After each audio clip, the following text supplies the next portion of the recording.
ఈరోజు దేవుని వాగ్దానము. అనుకూల సమయమందు నీ మొరను ఆలకించితిని, రక్షణ దినమందు నిన్ను ఆదుకొంటిని. కొరింథీలకు రాసిన 2వ పత్రిక 6వ అధ్యాయము 2వ వచనము.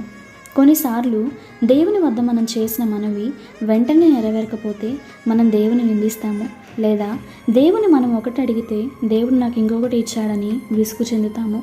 కానీ దీనిని గూర్చి దేవుని వాక్యం ఏమని సెలవిస్తుందో తెలుసా? మత్తయి సువార్త 7వ అధ్యాయము 9వ వచనంలో ఇలాగూ రాయబడి ఉన్నది, మీలో ఏ మనుషుడైనను తన కుమారుడు తన రొట్టెను అడిగిన ఎడల వానికి రాతినిచ్చునా, చేపను అడిగిన ఎడల పామునిచ్చునా? మీరు చెడ్డవారై ఉండి మంచి ఈవులను ఎరిగి ఉండగా పరలోకమందున్న మీ తండ్రి తన్ను అడుగువారికి అంతకంటే శ్రేష్టమైన ఈవులనిచ్చును కదా. నిజమే, దేవుడు అన్నీ ఎరిగినవాడు. ఎప్పుడు ఎలా ఏది ఇవ్వాలో ఎరిగి ఉన్నాడు ఆయన.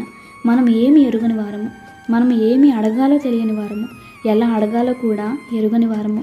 దీనిని గూర్చి దేవుని వాక్యం ఇలాగూ సెలవిస్తుంది, అటువలే ఆత్మయు మన బలహీనతను చూచి సహాయము చేయుచున్నాడు.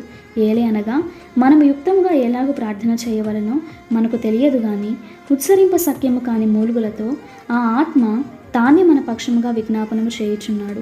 కొన్నిసార్లు యుక్తమైన వాటిని మనం అడగము, మనకు కీడు తెచ్చే వాటిని కొన్నిసార్లు మనం కోరుకుంటాము.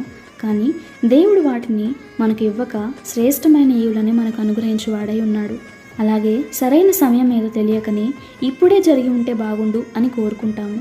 కానీ కాలాలు సమయాలు ఆయన వశమున ఉన్నాయి. ఆయన భూత భవిష్యత్ వర్తమాన కాలములను ఎరిగినవాడు గనుక అనుకూల సమయమందే ఆయన మన మొర విని జవాబిస్తాడు.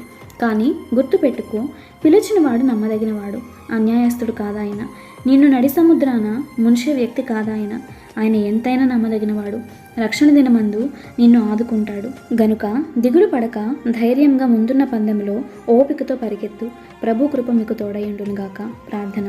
దేవా, నీ వాగ్దానములకై నీకు వందనాలు. అయ్యా, నీవు అనుకూల సమయమందు మా మొర ఆలకించి తగిన సమయమున జవాబిచ్చి మమ్మను ఆదుకొనవాడవై నేను నీకు తోడున్నానంటూ నన్ను బలపరిచినందుకు కృతజ్ఞతాస్తుతులు చెల్లిస్తున్నాను. అన్నీ ఎరిగిన వాడా, నీవే మాకు సహాయం చేయమని యేసు నామమున ప్రార్థిస్తున్నాము తండ్రి. ఆమేన్.